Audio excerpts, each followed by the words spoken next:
Komedyanteng si Adagay tumigil muna sa pagpapatawa habang nananalagi ng himala sa matindi niyang laban sa cancer. Kumusta na nga ba siya ngayon? Ito ang sabi niya sa isang interview, parang beke lang siya noon. Hindi pantay ang mukha ko. Sabi ng mga kasama ko sa work, hindi pantay ang mukha mo, pacheck mo yan. Nagpa-ultrasound ako at nagpa-CT scan. After CT scan, magpa-biopsy daw ako. Ang findings nun ang una, benign. Nagpa-second opinion ako, may show ako sa Canada, medyo lumalaki na siya. At saka nagbi-bleed ng nagbi-bleed, mahirap ngayon ang lagay ko, may cancer ako, stage 4 daw. Magtatagal ba ang buhay ko? Ang sabi, hindi na daw ako abutin ng 2026. Kaya ang sakit-sakit sa akin. Hindi na rin daw ako pwedeng operahan, wala raw lunas, masakit sa akin. Halos araw-araw umiiyak ako. Hindi naman ako nagkulang kay Lord, although lagi kong sinasabi na walang himala, kailangan ko po ng dasal.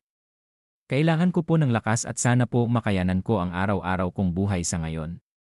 Sana magsilbing aral ito sa ating lahat na kailangan maging healthy palagi, lalo na sa pagkain natin araw-araw, iwasan ang pagpapagod at pag-inom ng alak ugaliing matulog sa tamang oras.